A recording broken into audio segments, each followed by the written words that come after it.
¿Qué tal? En este video vamos a dedicarnos al periodo clásico y al periodo helénico de los griegos. Cuando uno dice griegos, enseguida piensa en Sócrates, Platón, Aristóteles. ¿Por qué ellos tres? Porque casualmente pertenecen al periodo clásico y son los que más sentaron las bases de posicionamientos políticos. Muy típico, muy necesario del periodo clásico, cuando las guerras médicas, cuando la expansión de Grecia, cuando el centro del problema de los griegos era la política.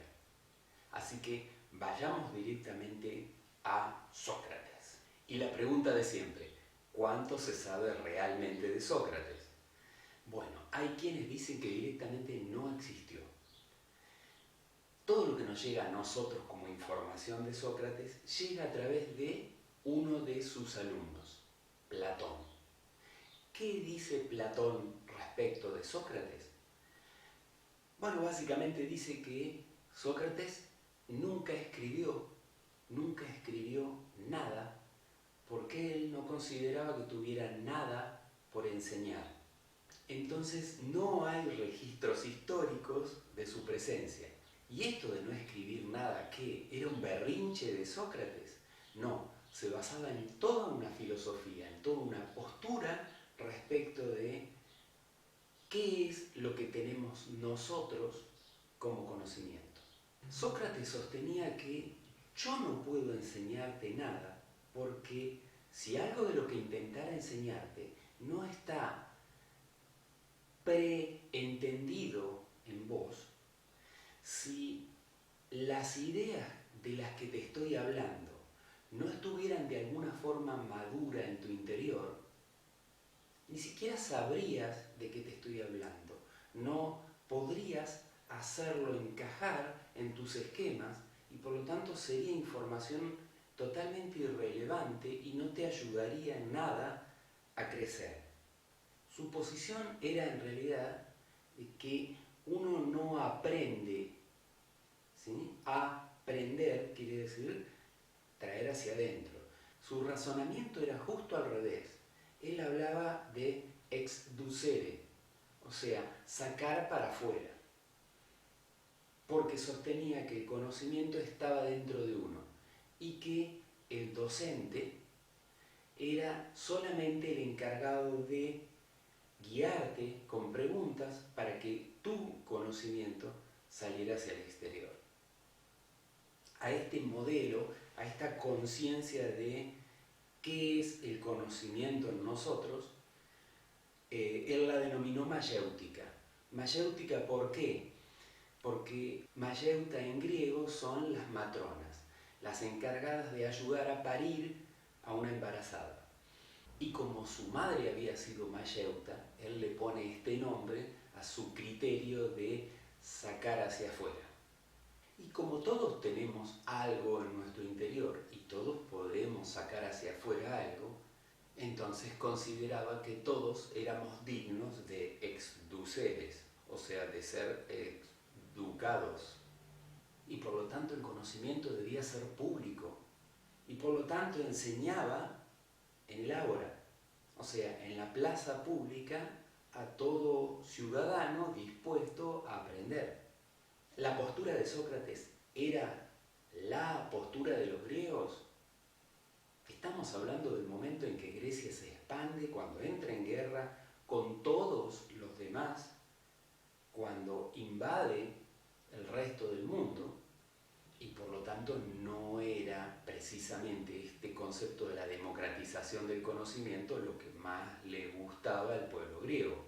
Entonces, ¿quiénes sostenían la postura hegemónica desde el punto de vista filosófico de este pueblo que se había convertido ahora en invasor? Bueno, el otro posicionamiento era el de los sofistas. Sofismo viene de sophis. Sophis es conocimiento. Era el amor al conocimiento lo que los impulsaba. Hasta que uno de sus más importantes representantes, Eurípides, le da un giro distinto.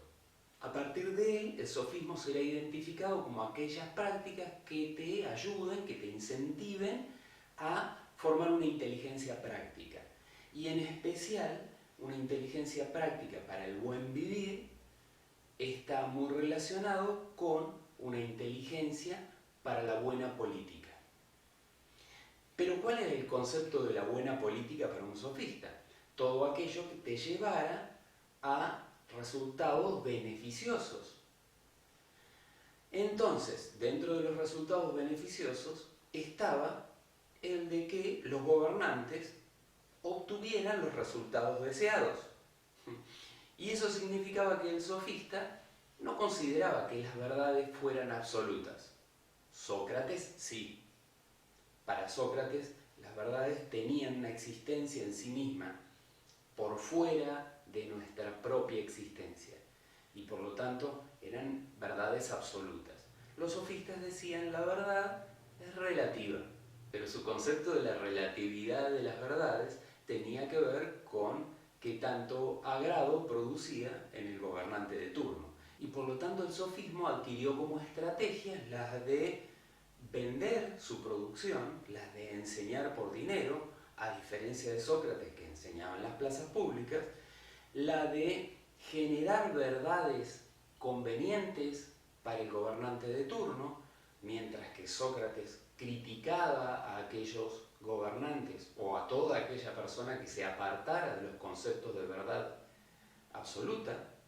La forma de transmitir sus ideas, o dicho de otra forma, de hacer que sus ideas se impongan, que tenían los sofistas, era, por un lado, a través de un discurso.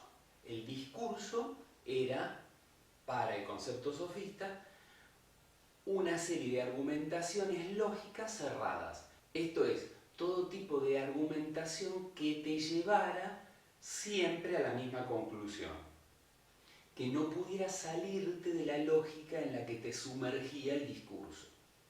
Y por el otro lado, la siguiente estrategia era el agón. ¿Qué era el agón? Que esos discursos en general tenían que tener una faz emotiva, llegar a la emotividad de tu interlocutor, de forma tal que lo conmovieras con lo que decías. Cualquier parecido con la realidad actual es pura coincidencia. Pero ¿cuál era el planteo de Sócrates? Sócrates decía, yo no puedo enseñarte nada. A lo sumo puedo hacerte preguntas para para educarte. Mis preguntas van a ser el incentivo para que saques de adentro lo que tenés. Y por lo tanto, yo solamente puedo guiarte para que solo llegues a conclusiones. En resumen, ¿cómo termina la historia? Un pueblo que pretendía gobernantes poderosos para alcanzar las mayores conquistas y tenían, por un lado, a los sofistas que planteaban el mejor argumento para que el gobernante pudiera lograr sus objetivos, o un Sócrates y los socráticos que discutían todas las posturas, todas las razones en busca de la verdad absoluta, que no necesariamente la tenía el gobernante. Conclusión, Sócrates es condenado por una asamblea democrática de ciudadanos por corromper a la juventud y por tener falta de creencia en los dioses. Finalmente, estas son las ruinas de la cárcel donde Sócrates se suicida porque al día siguiente iba a ser ajusticiado. Entonces prefiere, frente a lo doloroso de los ajusticiamientos de esa época, tomar cicuta, que según dicen se la pasan amigos a través de las ventanas de la cárcel para no tener que sufrir al día siguiente todo ese traumático proceso. Es a través de Platón, uno de sus discípulos, que llegamos a conocer la vida y el pensamiento de Sócrates. ¿Qué es lo que me interesa rescatar de Platón para nuestros estudios de filosofía de la ciencia? Bueno, básicamente su concepto de la realidad. ¿Qué es la realidad? Para esto él hace uso de una alegoría, o sea, de una semejanza entre un cuento, una descripción, y lo que en realidad está tratando de decir. la alegoría de Platón se conoce como la alegoría de la caverna. ¿Qué dice la alegoría de la caverna?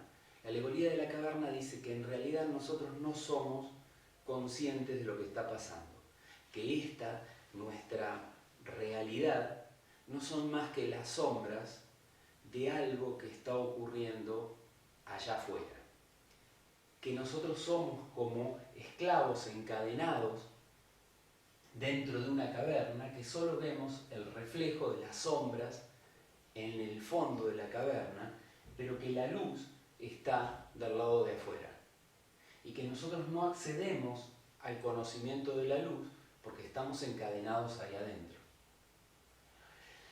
Platón continúa con la idea y dice entonces, bueno, ¿y qué pasaría si alguien pudiera desencadenarse y salir afuera de la caverna y ver cómo es el afuera? Bueno, en principio se encandilaría por la luz, no entendería nada, pero cuando entienda, si viene y se lo trata de explicar a los demás tampoco lograrían entenderlo, porque para los demás lo único que existe son esas sombras que está viendo en el interior de la caverna.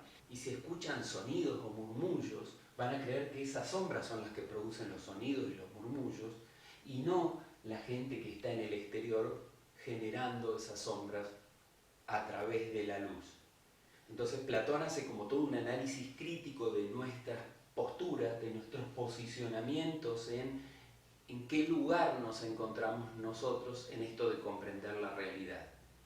Si somos como los esclavos que estamos solamente viendo las sombras y creyendo que esas sombras son las realidades, o si somos como aquellos que sostienen los objetos que generan sombra y entonces somos un fanático que admite que la realidad es lo que nosotros tenemos en nuestra mano, o somos verdaderamente científicos y a través de la ciencia miramos al objeto que produce la realidad, que es la luz verdadera. Toda esta discusión, todo este conjunto de ideas y de planteos es lo que se conoce como el platonismo. Todas las corrientes de ciencia están siempre bastante ligadas a este concepto de platonismo. ¿Son verdades las fórmulas? ¿Son verdades los modelos matemáticos o los modelos científicos?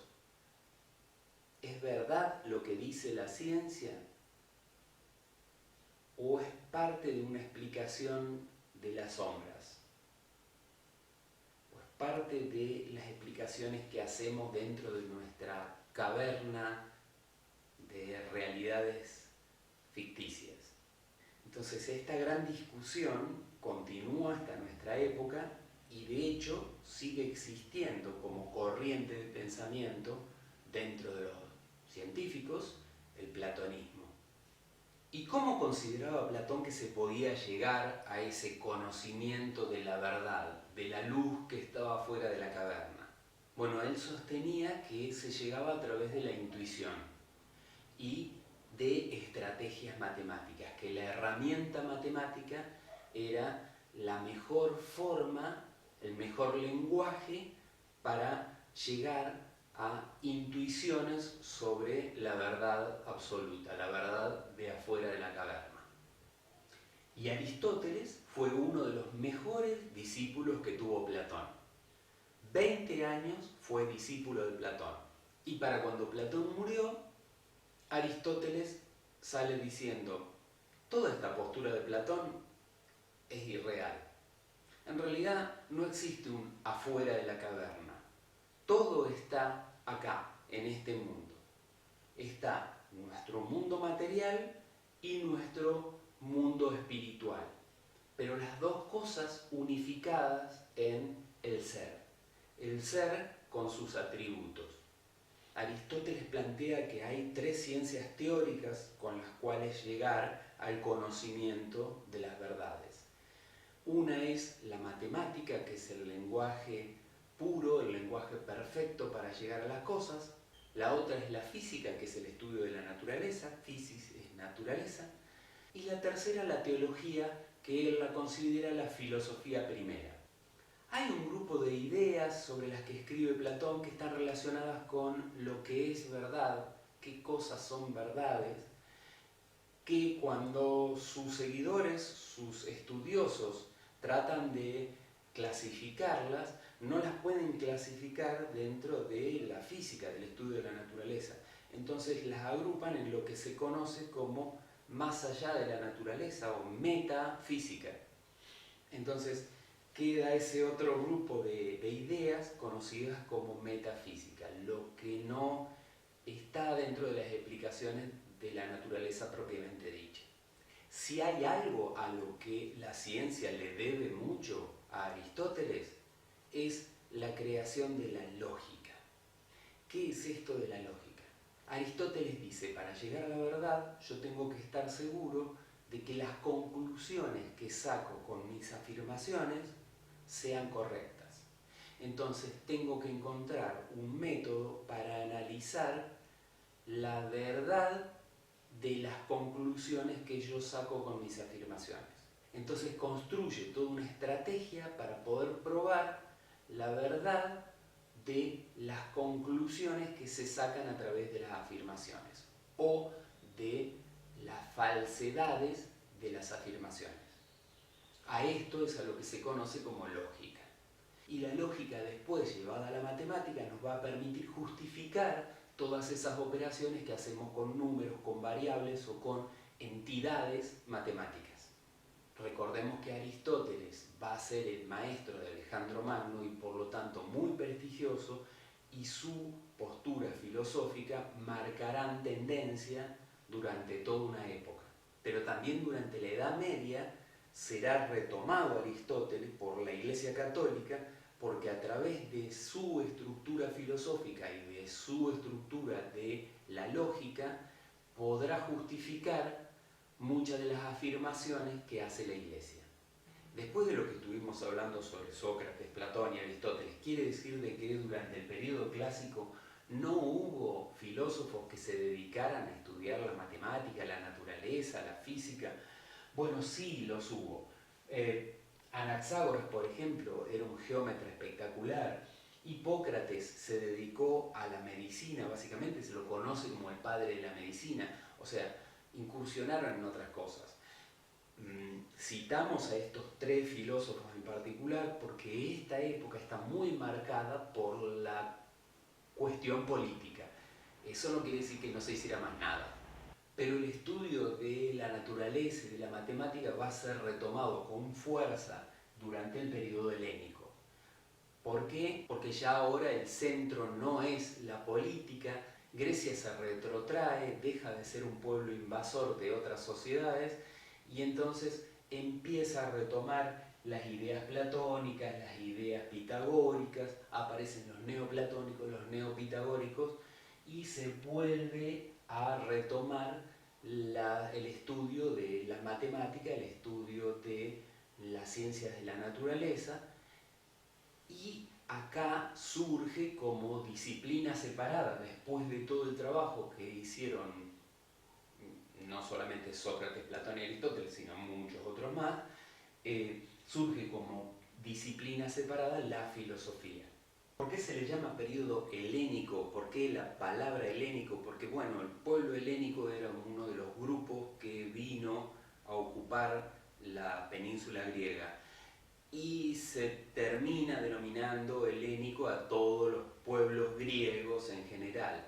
Y es un término que se acuña recién para la edad contemporánea, digamos, los estudiosos de la edad contemporánea le ponen filosofía helénica para hablar de la filosofía griega, como si la filosofía griega fuera lo único que se hiciera durante este periodo. Y en realidad los hindúes, los árabes, los chinos siguen produciendo también material. Nos vamos a dar cuenta nosotros en nuestra historia europeizada cuando en la Edad Media no se esté haciendo nada por la gran represión que genera el cristianismo y todas las influencias científicas que se rescatan muy a ocultas de la Iglesia Católica se hacen a través de los conocimientos que vienen de otros pueblos.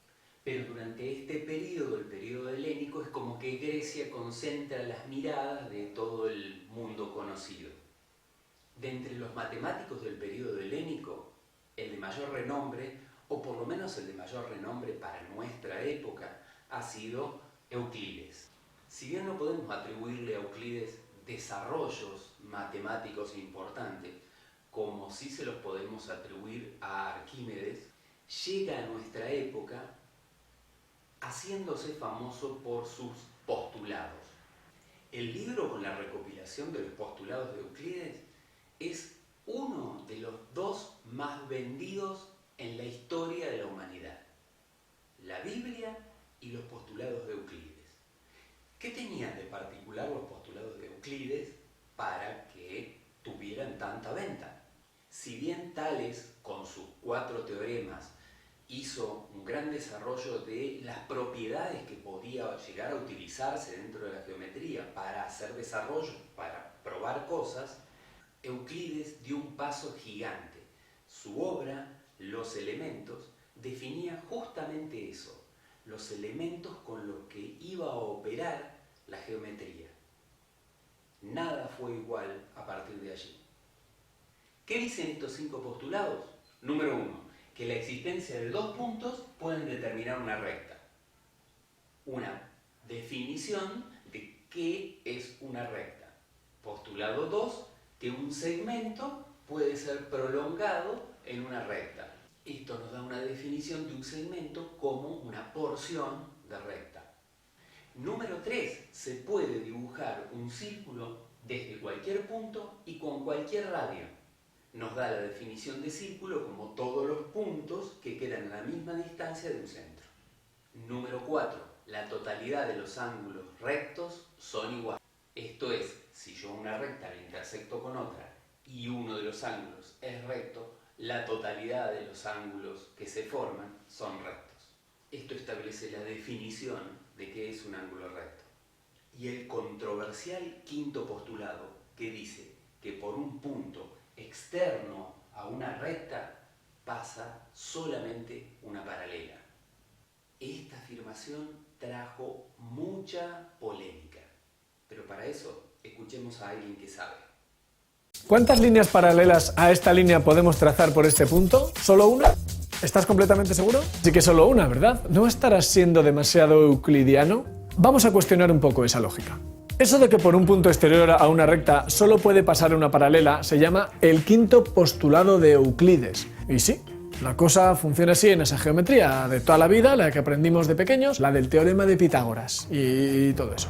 Vamos a negarlo, a ver si pasa algo. Se puede negar de 2 formas. Por un punto exterior a una recta no se puede trazar ninguna recta paralela a la dada, o por un punto exterior a una recta se puede trazar más de una recta paralelas a la dada. Hay una geometría en la que por un punto exterior a una recta no pasa ninguna paralela, y a esa geometría se le llama geometría esférica. Se llama así porque es la geometría de una esfera. Consideramos como el plano la superficie de la esfera, como puntos los puntos en esa superficie, y como rectas los círculos máximos, los que dividen la esfera en 2 partes iguales, por ejemplo los meridianos o el ecuador. Bueno, pues flipa, esa geometría cumple perfectamente los 4 primeros postulados de Euclides, y por un punto exterior a una recta no puedes trazar ninguna recta paralela. Alucina Euclides. Vamos a negarlo de la otra forma. Lo de pasar más de una paralela por un punto no me parece tan fácil, ¿no? Atentos. Vamos a tomar como plano un círculo normal y corriente de toda la vida y llamamos rectas a los arcos de circunferencia que cortan el borde de nuestro círculo de forma perpendicular. Bueno, pues ahora vamos a buscar una línea y un punto exterior a ella por el que trazar montones de paralelas. Allá va. Mira esta recta y tomamos este punto P. Bueno, pues al trazar paralelas como locos, todo esto son rectas y ninguna corta a la que teníamos. Parece una locura, ¿no? Y sin embargo es posible que nuestro mundo sea hiperbólico, no euclídeo, solo que nosotros no lo notamos. Si vamos a hablar de los científicos helénicos, nadie es mejor representante que Arquímedes. Temido por los romanos porque Roma en esta época se empezaba a expandir y cada vez que querían conquistar Siracusa, a Arquímedes se le ocurría algo nuevo. O una grúa para levantar los barcos del enemigo en el aire, o unos espejos refractores para cocinarlos cuando estaban todavía en el mar, o 1001 otro invento de catapultas lanzaban a mucha distancia, uno lo tiene referenciado a Arquímedes por el principio de Arquímedes, esto es, el descubrimiento del peso específico como idea, la relación entre el peso y el volumen de los cuerpos, y aquella famosa anécdota en la que estaba tratando de bañarse y al entrar en su tina de baño se rebalsa el agua, y con eso encuentra una técnica para medir los volúmenes de los cuerpos que se sumergen en el agua, porque la dificultad que tenía era medir volúmenes irregulares. Lo cierto es que con esta técnica puede medir el volumen de la corona del rey y, conociendo la relación peso-volumen del oro, determina que la corona del rey no era totalmente de oro, lo que le cuesta la vida al orfebre que la había tallado. Pero en estos últimos años, un argentino descubrió que una máquina milenaria que se creía misteriosa, que predecía solsticios, equinoccios, movimientos de planeta y todo lo demás, había sido diseñada también por el propio Arquímedes. Si a alguno le interesa el tema, por acá arriba dejo un link para que puedan ir a verlo. Pero si hay una estrategia brillante desde el punto de vista matemático, es el método con el cual determinó la superficie de un círculo. Por un lado pensó en si circunscribo, o sea, si pongo por fuera una figura regular, por ejemplo un cuadrado, sé que la superficie del círculo va a ser más pequeña que él. Pero si en vez de un cuadrado pongo un hexágono o un dodecágono, o le voy aumentando la cantidad de lados, cada vez más la figura que voy formando con más lados se aproxima a la superficie de un círculo. Claro, tenemos un problema. Este método, el método de compresión, siempre nos va a dar una superficie más grande que el círculo. Y entonces apliquemos la misma estrategia, pero inscribiendo la figura. Esto es, el cuadrado dibujado por dentro, el hexágono, el dodecágono, tanta cantidad de lados como podamos para hacer una figura lo más parecida a la superficie, pero inscripta. Este método, el de agotar la cantidad de lados, pero desde adentro, se llama agotamiento. Compresión desde el lado de afuera, agotamiento desde el lado de adentro. Esta estrategia le sirvió a Pitágoras no solo para encontrar la forma de calcular la superficie de un círculo, sino también para poder aproximar el número de pi. Y si esto era poco, también para encontrar una estrategia general para hacer este tipo de problemas.